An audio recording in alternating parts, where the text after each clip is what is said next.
Hi, hello everyone. Welcome to our little corner of the world. Let me just organize this so that I have my mods here and the agenda for today. Okay. Thank you, Bjorn, once again for helping us. It's a little warm in here. Hi, I'm going to take this Bjorn. off. And thank you for joining me once again. We have a bunch of mods helping us again. We have Lucy, Getawid, Murph, Peanuts, Sassy, Shiroku, Suggestive, and Faded. Thank you for being here, guys. Thank you very much. All right. Big news of the day. Well, I mean, everybody knows, but the Saw chapter is out. Isn't that fun? Yay! So far, it seems like people are having a good time. Let's see if it holds. Today was the beginning of people starting to write negative reviews because they got killed or because the trap didn't trigger in time so that they didn't get the kill. So obviously the killer is both useless and OP as usual. I think we've. But I think the major feedback that we had is it's fun. Yeah. On That's the both main sides, thing, which is really which is cool. great. I think people were surprised by the gameplay mechanics. Yeah. And it's perfect. Let's talk about a bit about the simultaneous launch. Yeah, so this was our first time releasing simultaneously on all platforms. Simultaneously is a very Powerful word. yeah. Let's So say. we wanted to do it at the same time. It is impossible. It is physically impossible to release at exactly the same moment for everybody. If only for time zone purposes, but also because Sony has their own way of updating their thing, Microsoft has their own way of updating their store and the way they do it. Overall, within the same, let's say, 36-hour period, everybody got access to it. On top of that, we had issues with the PlayStation build where Yeah. the wrong build Took was longer. Yeah, so there were problems Bit there. longer. So- And when we finally pushed it out, PSN was down, and it was like, no, please. But it happens. In So the next end- time we're gonna say maybe same day release or something like Something that. like that. But the good news is we've managed to get it into people's hands at pretty much the same time. I mean, as opposed to a week apart or 2 weeks apart like we've done in the past. So hopefully we can keep that up for the upcoming releases, the new content, and whatever else we do. And about balance for the new chapter, we're not touching balance right now. The plan is That- to get a feedback survey going for the community, which, by the way, is not going to be a work order for the design team. They still have Yeah. their word to say. So But we want to hear what you have to say. We don't want to hear what you have to say right now. Yeah. By that I mean that we want to hear what you have to say about this DLC in a week that or something. that survey is going to go out in about a week. So people have an opportunity to play the game, to learn the new mechanics, to learn how to play against, Yep. to try all the perks and powers and everything. Make their mistake. There you Learn how the playstyle works and we everything. don't want the shock reaction. We want the actual well thought response to what's happening. So waiting a week, having the survey going for a little while, and then bringing that information back to the team. I think that's going to help a lot. That doesn't mean though. There are still going to be bugs fixed. And some bugs fixed sometimes might change balance. For example, the dead hard bug with the reverse bear trap, it changes the balance, but it was a bug and it needed to be fixed. It was not working as intended. Yeah. It, by the way, still on Xbox. Yeah. Yeah. So yeah, we're gonna fix some bugs, but we don't want to rush into balance changes and tweaks. So right now, the reviews that say killer is OP are about as numerous as the ones that say the killer is useless and Yeah. it's not worth playing. So we take that as a good sign that things are pretty much okay. As for community feedback survey, right now we Yes. do have a community survey going on. It has been out on Twitter, Facebook, and Steam. It is about the winter event. It's 4 questions, takes like 1.5 minutes to fill up. You guys can check. Maybe a mod can put the link in the chat here. Yes, please. This survey ends tomorrow. There we go. So if you want to answer it, you still have 1 day to do so. The one thing that made me really happy is that we got like over 15,000 answers so far, which means that people speak up and people tell us what they want. It's the time to take the these opportunity things to give us feedback. That's it. And these things are useless unless people participate. Yes. It's like voting, really. I'm not going to get into that. Okay. And but you know what's really cool about that also? It's a system that we're going to try to put on for a lot of incoming stuff. So yes, and the results will be shared. Yes. We want to be very public about this, so we'll share the results of the survey, and then we'll talk about what we're going to do about it. Yes. Little note on disconnect bans. So we started the disconnect ban, by the way, the soft ban system. Some people are already to a 1 week soft ban, which means that disconnecting. They've been banned three times already about that same for that same reason, and the threshold is pretty high. It means you disconnect more than 40% of every single game that you play. Yeah, that's a high percentage of disconnect. I think it's more than that. So it means it's purposeful. Yeah. So it's a behavior that is doing over and over again. If you are up to 1 week ban, maybe you don't want to play. Our escalation goes 1 day, 2 day, 1 week per month. So don't do that. Yeah.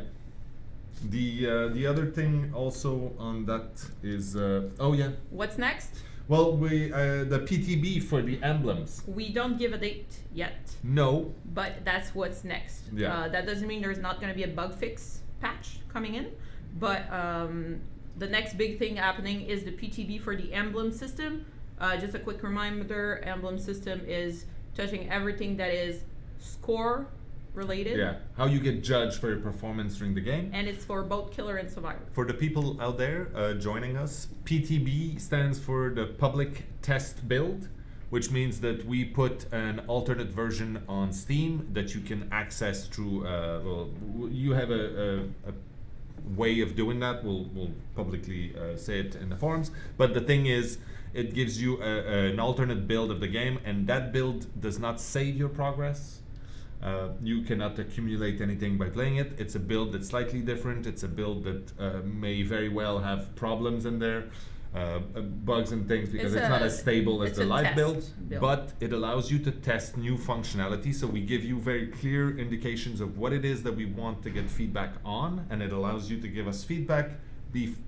It's actually over 35% DC. There you go. So the PTB is where we allow you to jump in and test the features that are upcoming. The emblem system specifically, we want to make sure that it's great before we add it out for everyone. All right. I think we can go to the next point, which is top bugs. Yes. I actually have talked with QA and the team on where we are on. So these are the bugs coming in with the patch 1.9.0, the pig. I don't know if, are you good? It's there, but we don't see it. Okay, there we go. So of course, these were really functional bugs we had with the nurse. So the nurse blink and swipe stun, and the hits were not counted towards achievement and daily. Both were fixed at the same time. We're testing a fix right now, and we'll see. I don't have a date on the patch, but that's where we are right now. Yeah. The dead hard action with the reverse bird trap is fixed on Xbox, but same reason. We are waiting on patch for that to go live. And then known issue, which by the way I totally forgot to put the huntress in there, but she is there. We know there's an issue with a very big slowdown when she cancels her hatchet throw. This was not intended. It's a bug. bug. Yeah. I want to make sure that you guys all know about that. So these are a couple of things that we are aware of. They are either in repro with QA or already on some programmer's task list. Except the crashes and the freezes, which we don't know how to reproduce right now, and it happens a lot for a lot of people. So we do have a Steam forum post about it to gather information on this. So if you guys want to check it out, I know that Sujan, thank you Sujan, can post it in there in chat. So you just and whenever you're reporting bugs, whenever you're trying to help with this, the more information you can put about what you were doing at the time, what happened, what's your configuration, all these things, it's super useful. Because just saying I was playing and I crashed is not that serves no purpose. So there's nothing we can do with it. For example, it happened to me yesterday. I was playing Pig. I was walking over a slug survivor, and then my game crashed. So maybe that's helping, maybe that's not, but at least it's more information than just fix their crash, right? Yeah. Thank you. We know it's broken. We know we have crashes right now, and we're trying to fix it. There you go. So more info is better for us too. Yeah. Maybe we can go to the stats today. So I asked Julien to give us an old favorite, which is the top perks. The one thing that we changed in the way we're talking about it today is instead of showing rank 1s, which is a bit of a skewed kind of rating of player skill, what I asked them to do is give me the whole population and then compare that to the people who are rank prestige 3 level 50. Mm-hmm. So really maxed out characters. So top 5 survivor perks, what we have is that's for everyone in the world, and prestige players, so prestige 3 level 50, the list is pretty much the same except for decisive strike and iron will. They seem to have a more usage of these meta perks actually. Yeah. So a less vast. Which brings me to a point, which is we often internally talk about self-care and the fact that that one perk changes the whole way the game plays. Once you get that perk, it changes everything. And so we're often talking about changes to self-care, but it would obviously create a riot, whatever we do with it. So we'll see about that. But it's still constantly being discussed, because I know you have your very strong opinion. I have my strong opinion on that, and this is why I was going to say I'm not going to comment on this one. Yeah. On the killer side, obviously barbecue and chili and hex ruin are at top of the list. Nurse calling, top favorite, and then when you get to the top players, Noed and Iron Grasp are not as exciting as brutal strength and enduring. Obviously, you want to get rid of those pallets. That was the little stats moment for today. Okay, what else do we have here? Oh, I have a bunch of questions here that I would like to answer. Thank you, Murph, again, for giving us that. Oh, there's a few questions about the pig's deviousness score. Yes, actually, I don't know if you have an answer on that. Well, I do have an answer here. It's from Orvat that says, we believe it's too low. We're going to compare it with other killers' average deviousness score, and they will be reorganized, the scoring distribution and the score to match, so that that was actually exactly the information I had from Orvat himself. So. There we go. Now, I have a few questions. Will you release more original characters in the future, or will you be focusing on licensed ones since you released 3 licensed ones in a row? We will be releasing more original chapters, more characters. How do you decide when to make an original or licensed chapter? Well, there's a lot of different things that go into that, but one of the big things is when we have an opportunity in front of us to invite some of the most iconic horror characters into our game, some opportunities like that we just can't pass up. So that's the kind of thing that happens. I mean, obviously we still have our own stories to tell. We still have quite a lot of characters that we want to bring into the game from our own minds. But come on, we had to do Leatherface, and then we had to do Freddy Krueger, and then we had to do Jigsaw. So, yeah, that's my answer.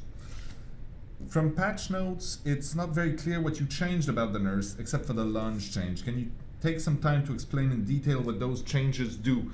We could have Orvat come in maybe next week to do a bit of a panel on the nurse. I don't know if it's that relevant because it's just one little bit, but maybe. The big thing we did with the nurse essentially is because of the new map, as you may have experienced already, the new map is on 2 floors the whole time. So the nurse couldn't navigate that properly. It forced us to go and revisit the way the blink works and the way the nurse teleports. So once we were in there, we decided to fix a few other things. Yeah. It was not about rebalancing the nurse. It was about making sure that the nurse would be able to navigate the new map properly. And while we were in there, fixing a few things. It was a bit about balancing the nurse because, okay, so we fixed the up and down thing, and then she was ridiculously strong. Well, the thing is, you could teleport exactly where you are, which means you could essentially cancel your blink and you had much more power. Yeah. So basically that change to the blink system rendered her as a even stronger killer than she was. So we revisited, and that's something maybe Orvat will come in and say in detail, but the way she reappears to Survivor, she reappears earlier so Survivor can react best. And we changed the lunge after blink, basically removing the auto aim. So basically, nurses now cannot rely on having this, the auto aim. So it gives Survivor a lot more ways to escape the nurse now. On this thing, a lot of people want us to keep the swipe and stun, and this is not happening because it's not fun to play at all. Intended. So are there any plans making gens take longer? No, not right now. Right now, not running Hex Ruin means gens get done super fast. Well, super fast is a relative term, and the little comment from Gabrielle is, I guess he never played in the old days. Because, gens used to be a lot longer. But no, there's no plans right now to change the speed of gens, not that specifically. Maybe Gabs could make a post on the forums via Horvat. Yeah. Maybe I should ask about Ruin. I know we talked a little bit for a while because there's these people who are tapping the gen to go over it. Yeah, that's a different thing. And maybe even why not make them harder on Ruin, because right now most high rank players are not having issues with the totem. Yeah. We'll see. Well, I'm not saying that's a change at all. Just talk. Yeah. I'm scared of the answer. Where does Mathieu come from? That's a weird question. He just appeared one day. Yeah, started as a mole and then just grew. No, I guess technically Chicoutimi. Oh, Small. really? Yeah, so it's about 8 hours north of Montreal, more or less, and it's a quiet place, and that's all I'll say about it. Okay. Okay, stop it. Horvat, McLean, go back to work. Seriously, this is not the place for a conversation. Okay. Where were we? Could more add-ons of existing killers be affected by Tinkerer, and could Tinkerer also affect the base charge? Yes, it could. Probably part of the perk rework. So we keep talking about certain perks that need to be reworked, the balancing, some of the bottom perks and things like that. So that's one of them, and that's very definitely a direction it could go into. Can you please start using percentages, meters, and second values instead of slightly, considerably, etc.? No. This is a design decision, and I don't think we're... Yeah. Although I do have to give you props for saying meters, because the metric system makes sense. Okay, will you ever consider killer survivors that have been created by the community? So there's a long thing after that, but essentially, yes, we've talked about it. We're probably not gonna just outright take one of the designs from the community from Reddit or something like that, if only for legal issues. But we do get a lot of inspiration for some cool perks and gameplay mechanics from the forums. We do listen and we read. So, yeah. Can we get stats on how many deaths have occurred from the reverse bear trap? And if it's low, can you please buff the traps to make them more viable? So it's too soon for stats at this point. Even for us, we're not gonna look at it because it's not relevant at this point. But the important thing that I want to point out in there is that the death is not the only goal of the reverse bear trap. It's not just about making sure that they die. It's about making them waste their time on something else. It's about preventing other people from doing gens because their friends have traps on their head. Pressure makes them do a lot of mistakes. There you go. So that's the point. Okay, that's a question for Walker, who's going to join us in a moment. Can you please explain once and for all if there is auto-aim in the game, and if so, how it works? So I'll do a very, very quick explanation. When you press the button to attack, there's a cone box, there's a shape that appears in front, and if the survivor's collider is in that shape, then we say yes, the hit is a success. From that point on, we make sure that the two characters, there's about a 3-second where we align the characters so that what you see is a positive result of an action. But so it's not so much we're aiming, but if it's a hit or not. So if you're here and it's here, you're gonna have the impression that you're sticking to it. But essentially is if you're in the right place at the right time and it triggers a hit, then we show you the result. There you go.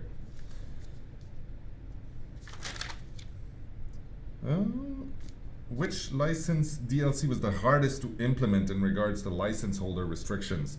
I'm not gonna get into that, obviously. Some licensors are a little stricter about the way they handle their property. Also, some of them are a little more savvy about video games and they understand a bit better the implication. As a general rule, obviously making licensed killers or survivors is a little more, well, it's actually a lot more difficult and time consuming than making our original ones because we only have ourselves to answer to. But yeah, all of them were challenging in their own ways. Are you gonna? Would you consider bringing Dead by Daylight game to Nintendo Switch? So I've answered that a few times. No, at this point, it's not even something we're talking about. Because of the nature of the console itself, it's a straight port would make very little sense. And if we're gonna do a specific version for the Switch, then it wouldn't communicate with the rest of the people, and it just makes no sense to do that at this point for us. Who's the voice actor for the pig and for Tap? It is not me. Yeah, Christine Marsh, who might pop in eventually, is the voice of the pig, and Dave Blake. Oh, please come in. Is that actually Christine? That would be awesome. That's Walker. Okay. And that's Walker. Dave Blake is the voice of Detective Tap, also known as DJ Storm. He was our DJ at the Christmas party. Oh, yeah. Yeah, there you go.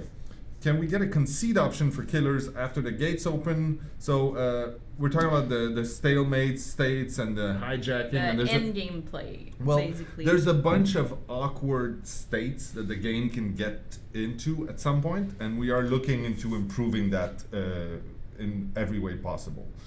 Yeah, I don't think someone's actively working on it yet, though. If I'm not mistaken. No, nobody's working on that at this moment. Just making sure that everybody knows that.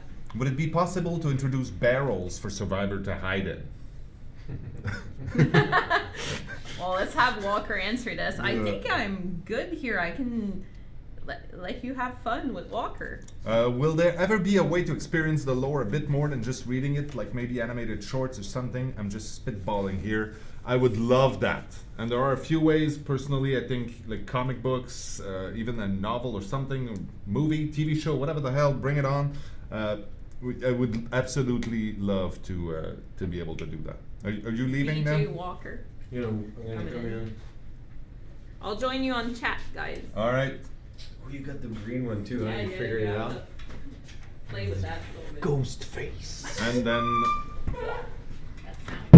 Hey man, How are you? pretty good. Hey, missed you guys. It's been a while. So, Mr. Walker here is our esteemed level designer. Thank you for joining me today. And he will now take a moment to talk to you about the recent changes and the upcoming changes. Yeah, a bunch of stuff. To talk about today. So I will play the role of the layman in this, where I Yeah, act as if I don't it gets understand. too complicated, just be like, yeah, I don't. So don't I get it. I It'll be act fine. like I don't understand, Yeah. and then you can answer the question so that Yeah. it'll be educational. for So people. apparently, people really like technical discussions and stuff. So I'll get into a little bit of technical stuff of how things work and what we've been doing lately. So Cool. I got a lot of stuff to talk about. First things first. Before I get into any of the slides, I want to talk about the new map. Yes, please. I've seen a lot of people playing. As we do, we release the DLC and then we just kind of crawl In a corner and watch. Yeah, and we see all the cool stuff that's going Not on. in a creepy way, by the way. It's a bit creepy, actually. But then again. All right, so there's two things I wanted people to know about the new map, because obviously they'll learn this eventually, but it's better that for the people that don't know, they know it'll help them out a lot. First of all, every generator in the new map is associated with a big old sliding door. Right? You've seen them. Yeah. So every single generator is tied to one of those doors, which means if you see a closed door like that, there's a generator. close by. If it's not on your side of the door, then it's on the other side, and you just have to find a way around and get to it. So that's a really good way for locating doors, locating generators through using the doors. The second thing is on the bottom floor of the map, if the room has a generator, the lights will be flashing, as we've used in other maps before. So those two things should help survivors find generators a lot easier. There are actual techniques, like these are the things that we put there so that survivors would have a fighting chance to find the gens. Afterwards, it's a question of learning the map a little bit. Also, there are 2 floors. Yes, I've noticed Yeah, that. I know.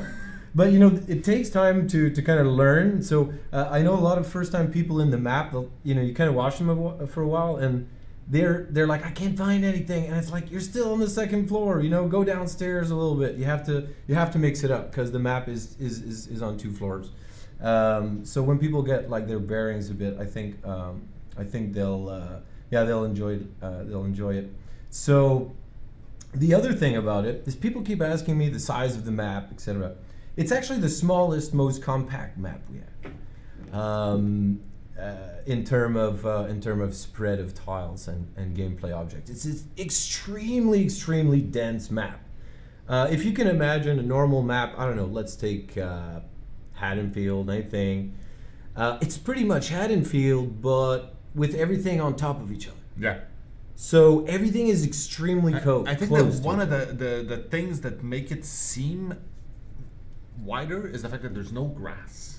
Yep. So everything seems like it's open space. Yeah. Well, there's also a question of disorientation. So Yep. if you get disoriented, obviously it feels like a huge map. But once you learn a little bit how to tell where you are and what's around you, like those little techniques I just talked about, it'll help you realize how damn small the map is. So I wanted to talk about that real quick. Also, the hatch placement bugs have been fixed. There were 2 of them.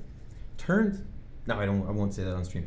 Okay. Turns out that there was some really funky stuff going on. But anyway, also the poo heart is fixed. The poo heart. Yeah, everyone's been asking about the poo heart. It's fixed. Don't worry. It's fixed here, but not live. No, not live. When I say it's fixed, I mean you'll get it eventually, and it's fixed. We know about it. It's all good. That's more or less it. I just wanted to make sure we What's the poo heart? The bathroom. In the bathroom, yes. the little.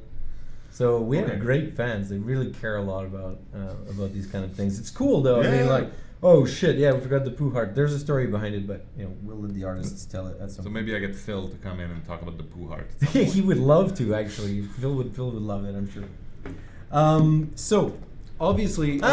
Okay, just a quick Hi. little moment here. I wanted to introduce you to Kristin. Hi. So Kristin is the voice of the pig. I'm the Oh. pig. I'm the pig.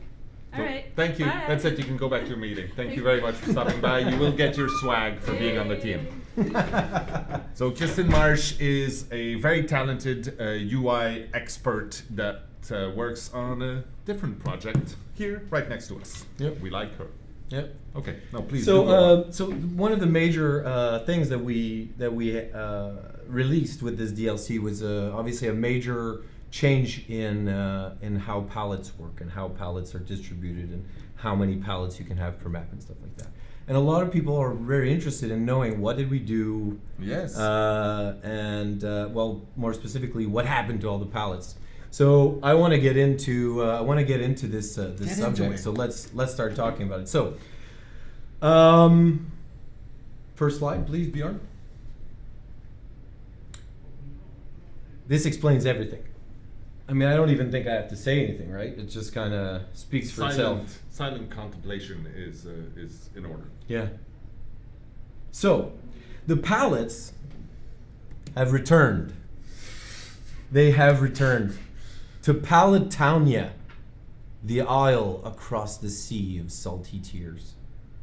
That's where they went. They're all gone.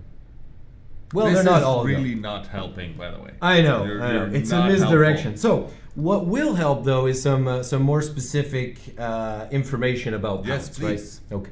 So, I wanted to show some heat maps because people really like heat maps. Let's go ahead and show our first heat map. Oh, that's a lot of heat. Yeah, that's It's very hot. that's definitely a heat map. Look at all that heat. So this was pre-pallet nerf, pretty much. It's You- way too hot. So far, are the most useless panel Yeah. we've ever had Yeah. on this. That's my goal. So this Okay. is the heat map, and okay, next slide. We'll get into the real deal now. All right. So actually, the whole thing is the changes we brought to the way that pallets work.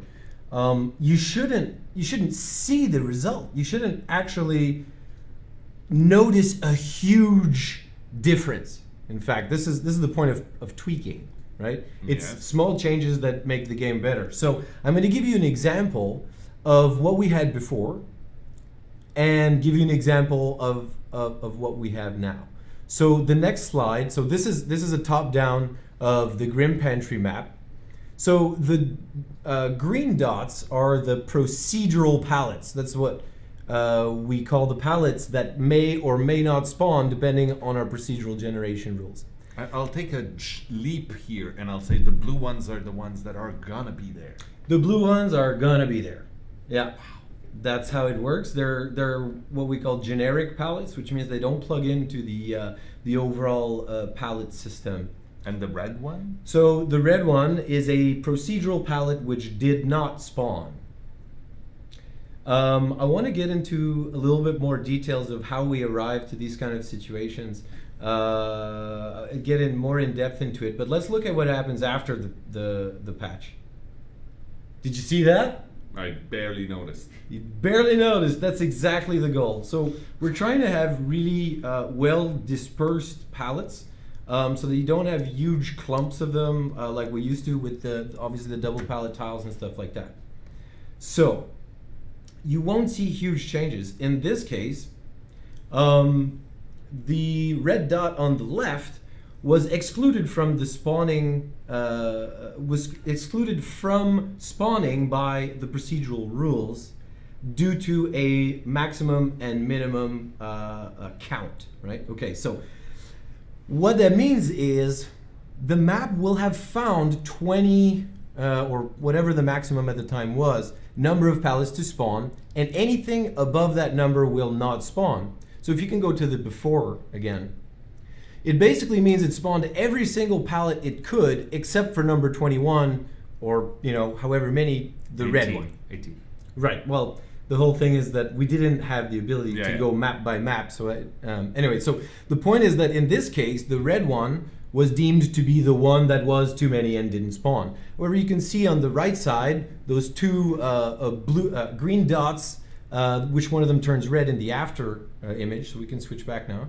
There you go. That one will have been blocked now, not necessarily by the minimum or maximum numbers of pallets that can spawn, but rather by its proximity to another pallet. Okay, so this all sounds a bit weird. Let's just keep this here, and I'll explain exactly what we did. So prior to this patch, what we had was a minimum and maximum number of pallets, and that number was defined for all maps, across all maps. So every map shared the same amount of minimum and maximum number of pallets that can spawn.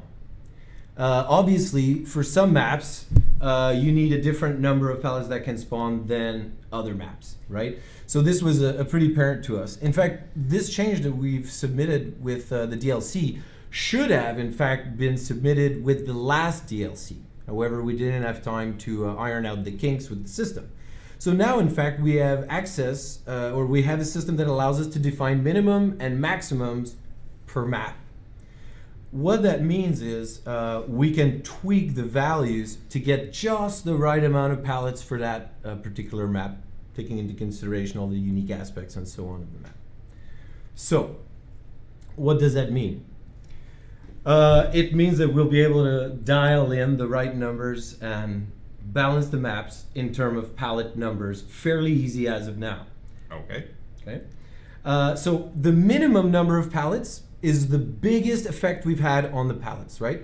So if you can imagine a map that had a minimum of 10 pallets, it means that no matter what happens, 10 pallets must absolutely spawn. In some maps, for example, like Coal Tower, smaller maps like that, if you force 10 pallets to be spawned, it's going to be way too many pallets for the size of map, etc., right?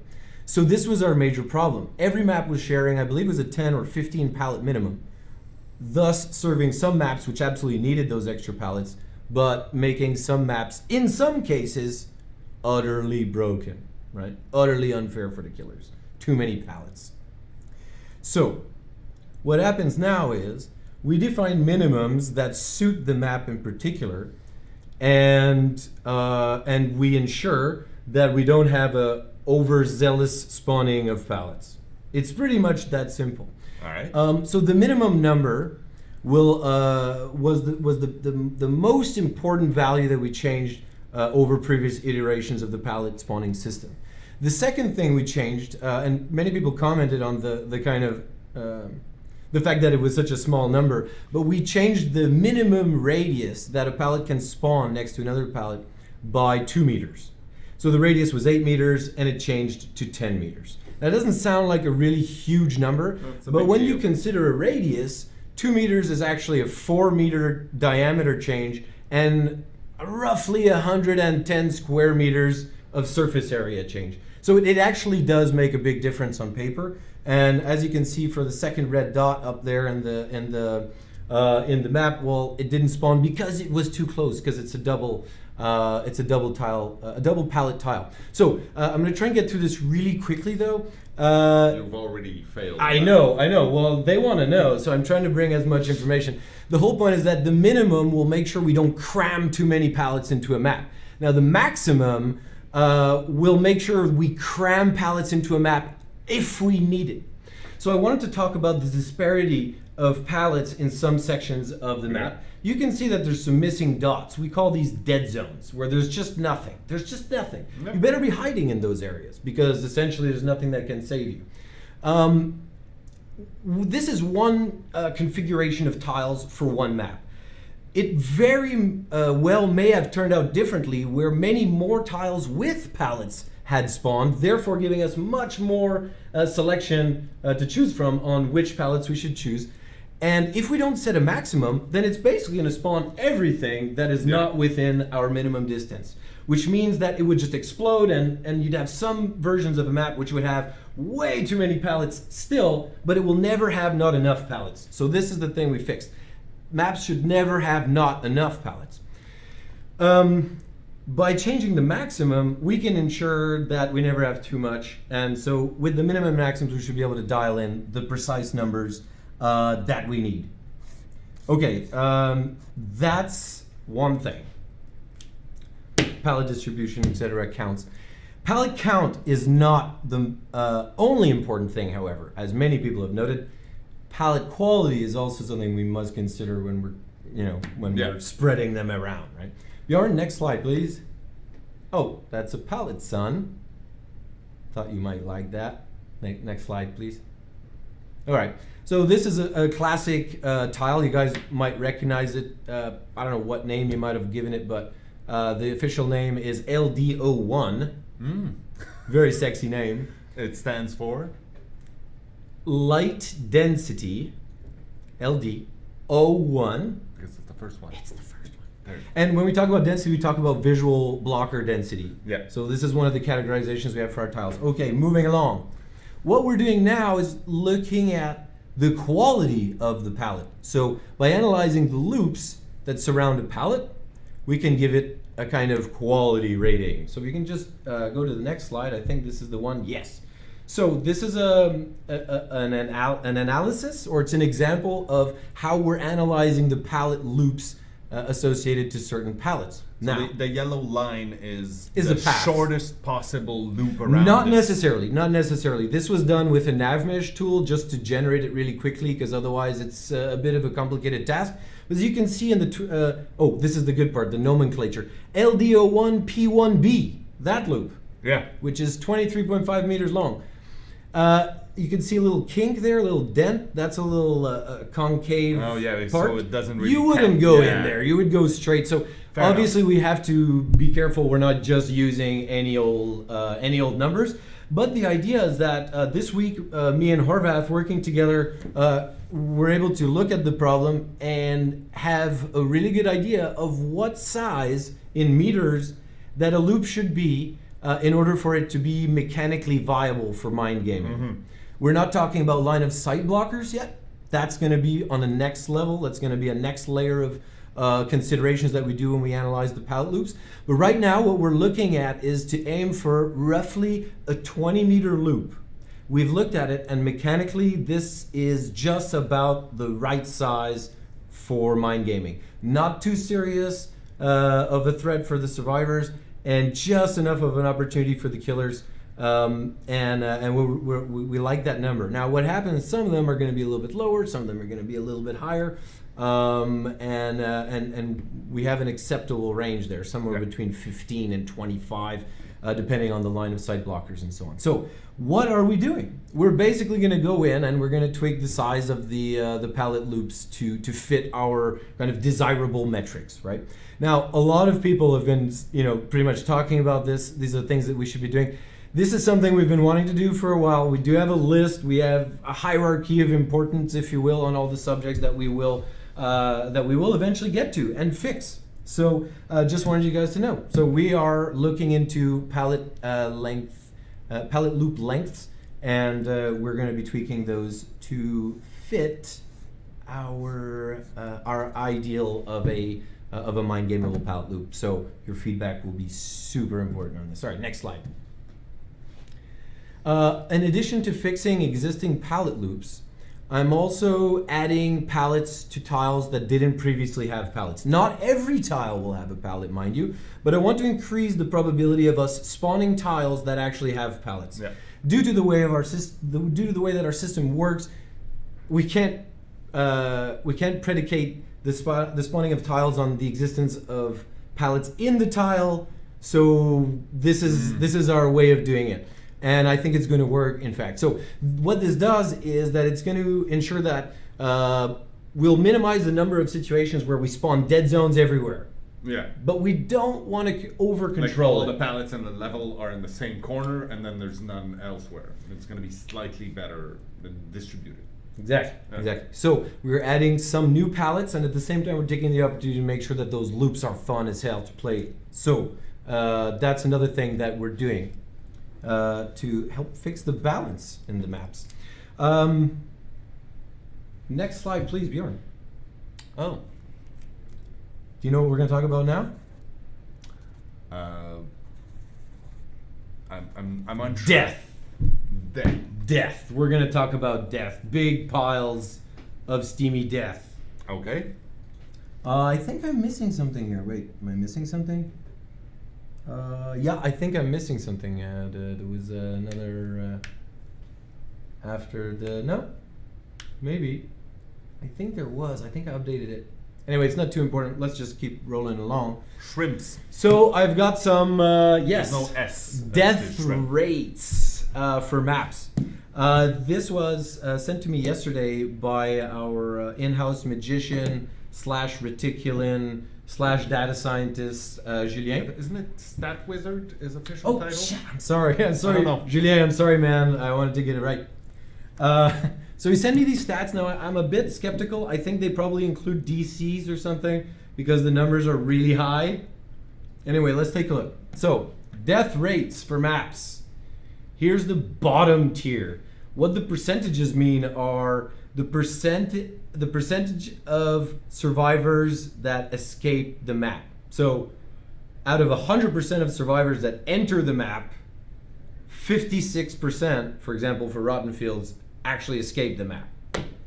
That seems pretty hardcore. Yeah, but that's close to the, like every time you start a game, 4 survivors go in, and the average is 2 will escape and 2 will die. So that's pretty much what we're looking at right now. But these are the lowest. Yeah. But So yeah.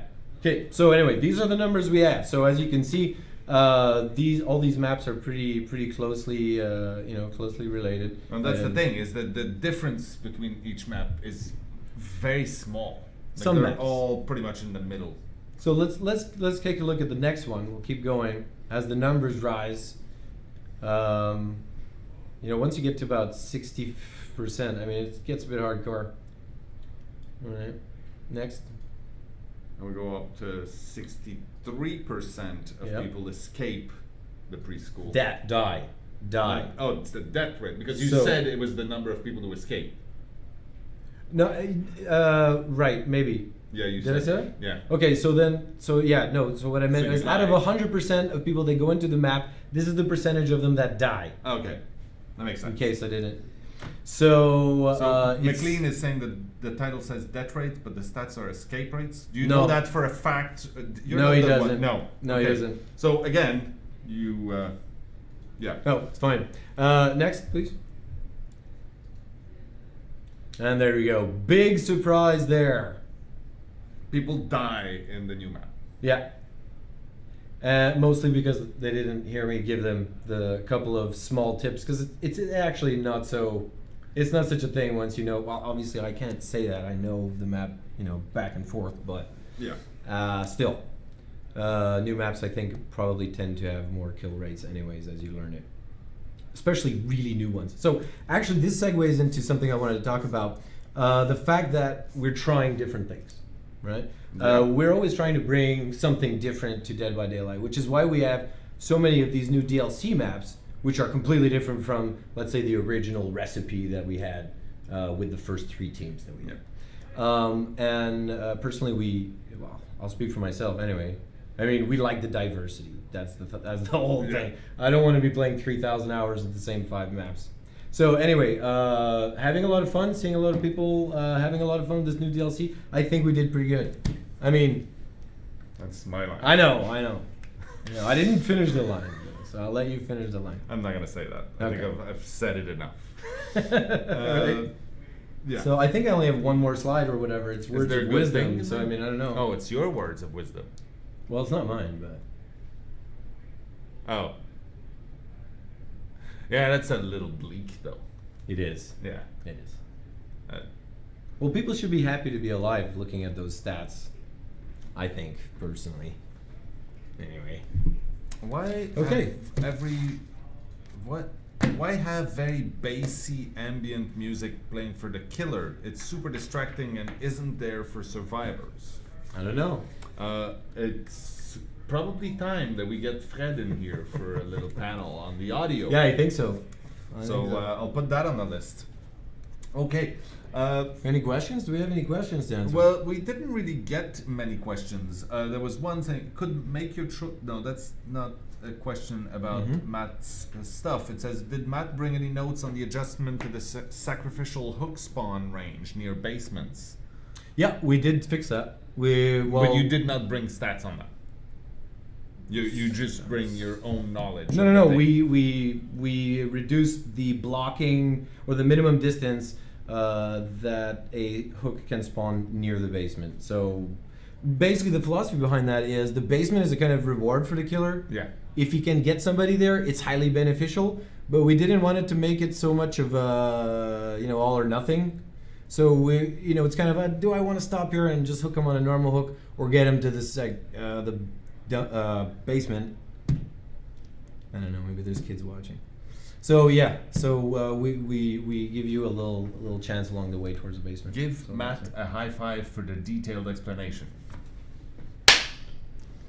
There you go. That's done. Easy, bro. All right. So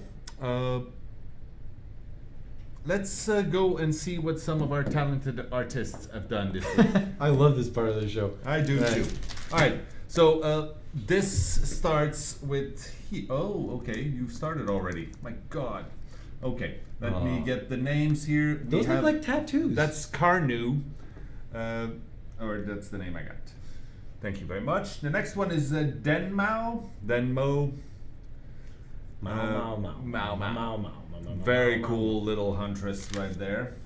Then we have another little offering from our friend Dr. Strog. Probably a little photo shoot done in the woods there. Ooh, look at that.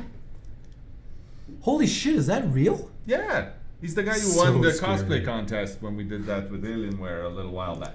Great, man. That's great. Then we have Freakova, that came out about 5 minutes after we released the DLC. That's so nice. Thank you. Funeral Flower did this. I don't know what's happening there. I like it. So it's a fun week this week. Then we have good old Chewin. That's amazing. Man, I want one of those baby trappers. The trapper is the cutest. Oh, look at that. Then we have a second one from the same artist here, because come on. Aw. But he's still a meanie, because he's not giving her the lolly. The candy. Then we have Azuki. This is gorgeous art. Thank you for gorgeousing for us. Kawara. There we go. Some very inspiring rate art. QB Lover did this. I like the simplicity. Oh man, that's better than anything I could do. It is. Shit, man. Simple is difficult. Mafia Cat gave us this sublime episode in the life of Trapper and Wraith. I'm not sure the Wraith is too consenting there. He doesn't look. It's awkward. Let's call it awkward. It's a bit awkward. Matt Widdick gave us this really cool stunned Wraith in a headlight kind of thing. Yeah, deer in the headlights. Yeah, I like that play. Salad Snake. This is really cool too. I like that a lot. Oh, that's badass. Yeah. I won't hesitate being. I don't know, but new. Claudette will fuck you up. Being. Shoop. That's awesome. Shoop did this. I loved the it's time for a cup noodle thing. That's what's happening. Oh, ramen. Someone I don't know is the actual name I had on Reddit for someone who made this little set of characters. Really, really cool. And then we have some gorgeous cosplay here from Raiko. Well megged. That looks real. And we end with Run, who was very proud to show this. That's commitment right there. And it's a good looking one. I mean, yeah, really cool. And it's that sharp, must have been a bitch because those big black sections hurt. Just saying. I got those trees were not pleasant. I was thinking of getting a tattoo. Maybe get Phil to draw me up something. You totally should. Lucky right, enough Phil? you have Phil there. Oh no, I'm not gonna ask Phil to draw me up a tattoo. You never know what's gonna come out. Yeah. Well, no, it's always gonna be cool and good. It's just that what if he plays a joke on me or something? You know, just something that's. It's gonna be a gorgeous joke. That's what's gonna happen. Yeah. There's a couple of questions I saw going by. Something about totem placement. I just want to say a couple quick words about that. Sure. So, yeah, totem placement. Yeah, it's a hard one. So we implemented totems when we were doing the swamp. It was a kind of side thing that I had to do at the same time as everything else. some of the more like the older maps, which are fairly wide open and stuff like that, didn't possess the right hiding spots. I did the best I could with the old maps without like heavily changing the tiles, which would have been a much longer thing. Wouldn't have been able to do it at the same time as doing the swamp. As you can see in the newer maps, though, I think as we go along, I'm kind of working it into the pipeline, as in, okay, when I build the map, I'm going to make sure that I'm building really good places to hide totems. It's still not very obvious. In the new map, for example, super easy to place totems which are well hidden because it's indoors, there's a lot of line of sight blocking, etc. But I mean, eventually we'll get to look at all of the totem placements, and we'll spend a little bit more time to hide them as best as we can. But we can't expect, or you shouldn't expect miracles, mostly because the bigger problem I think we're having is not necessarily placement, but the spawning. You know, when you spawn right next to a totem, it's pretty much the worst thing that can happen. Now, Horvath is currently on the problem. He's looking into the spawning rules that manage what can spawn next to what. Currently, we know that the procedural system is failing under certain circumstances, so it's unable to follow all the spawning rules the way that we've written it out. So we have to do some tweaking there. I know we have some Carl time to do it. No, we don't. We never have Carl time, but we'll get it, and we'll get that fixed. So those two things should help totem placement a bit. Also, I heard someone talking about, hey, I was on the new map and all the pallets were on the first, like there was all the pallets on one floor. It can happen. It can happen. It's a map like all the others. They're going to random generation, procedural generation. There's a big difference. We have elements of random procedure, but there is a procedure. Element. So there are random elements inside our procedural system. However, it is procedural. We do have rules that are governing the placement, which don't seem to be working so much. So we'll be continuing to refine those algorithms to get the game to a better place. So that's that. Also, there was another question about verticality. Seeing more and more verticality in the maps, stuff like that. We like verticality. We also we like balance landing. Yeah. We think that's a really cool trick. And with the new map, I have to say, I mean, you have to get used to the new map. But seriously, I'm still like, as soon as we start, seeing people like chasing people by hearing where they're going from the top floor and then jumping down through one of those holes right on top of someone because they've been chasing with the ear, with the sound. Man, when I do that, I'm just like, I'm so happy. I'm like a little kid at Christmas, man. It's just like, wow, I couldn't do this in any other maps. It's pretty fun. Anyway, so yes. There's a question here about golden toolboxes, Is it here? We're ran out of time, so this is going to be for next time. Oh, really? I wanted to... No. But we have to end on some good words, so I will have some good words, and then we will have to go back to this is so much fun. I know. Ghost face. Okay. So,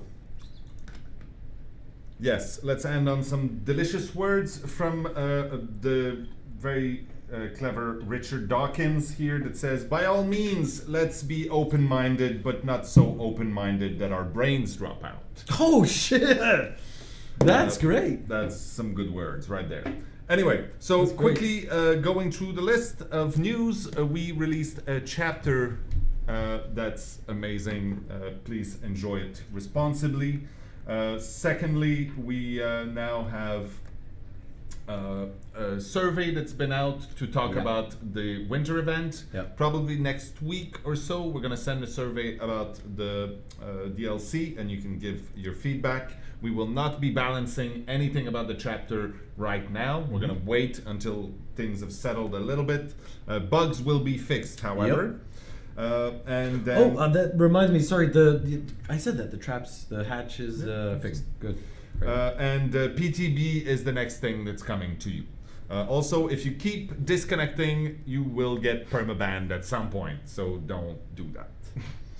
After that, thank you again, Bjorn, for joining us today. Thank you to our mods and to Matt for joining me. That was fun. Thank you for having me, man. It's always a pleasure. And then that's it. Thank you for joining. So we'll see you next week. Bye. Adios.